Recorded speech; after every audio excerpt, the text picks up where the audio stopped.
Dr. Tasian, it's really such a pleasure to be with you at the American Society of Hematology meeting here in the beautiful city of New Orleans.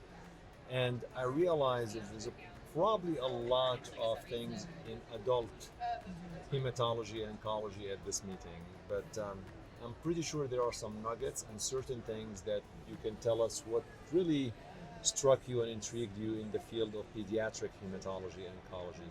So maybe take me through just a few things that really stood out in your opinion that may have some clinical application or maybe close to have some clinical application. Sure. No, it's a great question. Thank you so much for being interested in pediatric oncology. I think we've learned a lot. I think from precision medicine and a lot of the targeted therapeutics in terms of adult leukemias, and I think we're very interested to apply some of those things to pediatric leukemias. At the same time, I think there's some very unique pediatric biology and some of the genetic alterations and mutations that are really quite unique to younger children that have, I think, potential for really unique pediatric opportunities. I think one of the things I was really excited to see in the pediatric leukemia space at this meeting is a subtype of childhood AML that is driven by CBF A2T2 T3 GLIS2 fusions. And these leukemias have a very high rate of chemotherapy resistance and virtually no survival. They all pretty much exclusively occur in children less than 4 years of age, and studies through our Children's Oncology group in collaboration with a group called Hematologic have identified that there's a unique immunophenotype for these patients with expression of FOLR1. And at the meeting, there was a very nice abstract presented that showed potential for an anti-FOLR1 antibody-drug conjugate. And through compassionate access, there were 8 responses out of 17 children treated who were transplant enabling in some of the children. And I think that this has been really remarkable in the space of pediatric leukemia specifically, and probably very unique for a set of genetic alterations that don't occur in adults with AML. What percent of pediatric AML have this alteration? So they're very rare. It's less than 5% of pediatric AML, but although this is really enriched in our youngest patients, so children less than 4 years of age, this subtype is really enriched. And so we see about 40 children a year with this type of leukemia, and really is almost universally fatal. So it's rare but important. No, absolutely. And I think that really underscores that it's not really the number of patients that are seen with this mutation, but the fact that there's something targeting a fatal mutation makes a lot of difference.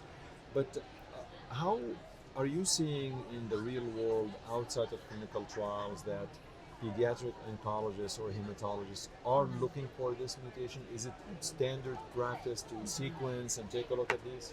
Yeah, so I think in the field of pediatric AML, we have really harnessed a lot of the next generation sequencing technologies, and I think a lot of our leukemias are really genetically quite pure and have real drivers that we hope we can match to targeted therapies.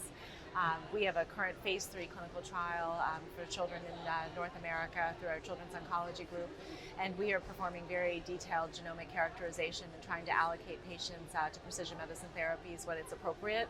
I think in the frontline setting for us, it's largely driven by FLT3 ITD or TKD mutations, to which we're applying gilteritinib in this trial.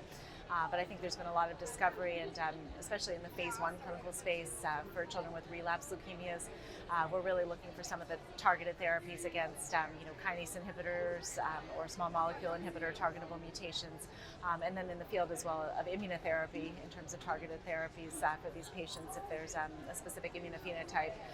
We have been lucky to partner with a lot of companies now to open a very nice portfolio of phase 1 trials looking at targeted immunotherapies as well, or things in the pipeline. Anything in the ALL world or not really this meeting? Sure. I think a lot of things in ALL, really with respect to immunotherapy, I think there's a little bit less of that this year. I think a lot of the interest in CAR T cells right now has been in lymphoma that has been much harder to break into in the pediatric space. Although you as take well. the credit for the first, I still say I think do. the pediatric will take the credit for the CAR T. Yeah. But we are presenting a very nice education session that's looking at some of the targeted inhibitors that we're using in pediatric patients with the Philadelphia chromosome-like or PH-like ALL subtype that we think are potentially targetable by JAK pathway mutations, targetable by JAK inhibitors, or some of what we call ABL class mutations that we think are targetable by ABL class inhibitors. And then in infants with ALL, we have a very high prevalence of KMT2A rearrangements, and so probably the things I've been most excited about at this meeting are hearing about menin inhibitors in adults, primarily with relapsed AML and a little bit of ALL data, and trying to understand how we can extrapolate that and bring that to children, particularly infants with ALL that also have a very poor prognosis, and I think are really a boutique subset for us in pediatric oncology.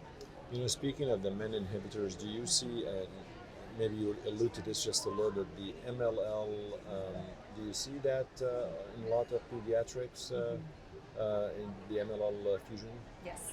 So in our infant patients that are diagnosed at less than a year of age, usually 75 to 80% of those children will have KMT2A or MLL rearrangements. And the younger the patients are, usually the worse the prognosis is. And so for babies who are less than 3 months of age at diagnosis, even though this is rare, the survival is less than 20%.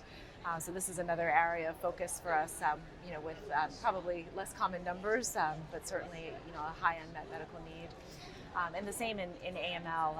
40% of children less than 3 have KMT2A rearrangements or MLL rearrangements, and we have a very heterogeneous set of outcomes depending on which the fusion partner is. Some of these patients have high-risk KMT2A rearrangements that we take to transplant in first remission.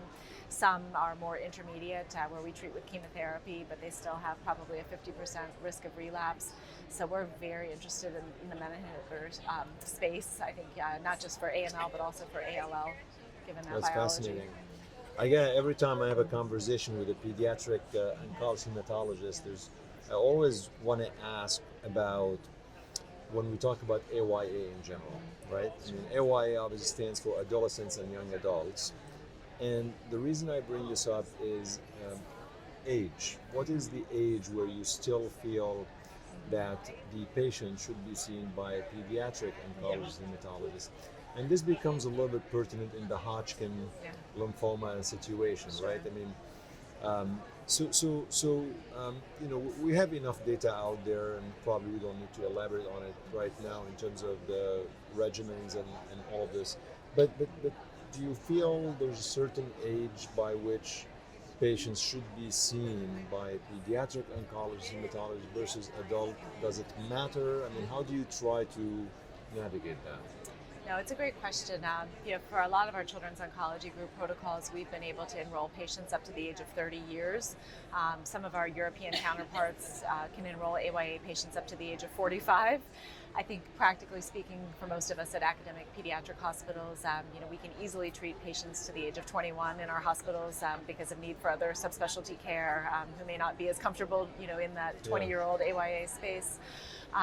There's very good data in ALL that young adult patients who are treated on pediatric-inspired regimens do better. They have better event-free and overall survival when they're treated with more pediatric regimens. So I think there's been tremendous interest and partnership, in that space to try to either treat more of our adolescents and young adults in a pediatric hospital when we're able to, or to use these pediatric-inspired regimens in the adult setting with more intensive therapies.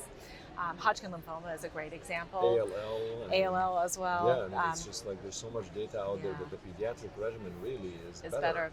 And we're collaborating a lot with our medical hematology colleagues on some shared protocols, actually, particularly in the Hodgkin lymphoma space and in some of the relapse trials to really, it increases enrollment, and I think it teaches a lot about the biology and how patients tolerate these therapies together. My last question is a little bit of a plug and a question. So for viewers who are looking at this, or listeners, there is an actual meeting for pediatric oncology hematology. It's the ASPHO meeting, the American Society of Pediatric Hematology and Oncology. At that meeting, it's all about pediatrics. So what should we be looking forward to the next meeting? When is that next meeting happening, and where it's going to be? And how do you decide as an investigator and a researcher whether to submit to ASH or to ASCO? Oh, that's a good question. I think the ASPO meeting is a wonderful meeting. I think, primarily for education. It's a really fantastic meeting, I think, especially for our trainees. We really encourage our fellows to submit abstracts there. And I think as a young person, it's a wonderful exposure to sort of the spectrum of pediatric oncology, not just hematologic malignancies, but also what's happening in solid tumor and bone marrow transplant and CNS tumors. So I think you really get a nice spectrum of what's hot in pediatric oncology in terms of education sessions, but also for our trainees in particular to present their science and to network. I think a lot of the scientific interest in leukemia still has a very nice home at ASH, and I think especially also with getting back to your AYA question, I think we learn so much from each other in pediatric oncology and medical hematology oncology in these kind of forums at ASH as well. So I think there's a place for both. Dr. Tasian, thank you so much for visiting with the HemOnc Shadi. Pulse. Have an absolutely wonderful meeting. It was great to meet with you. Thank you. Thanks, Shadi.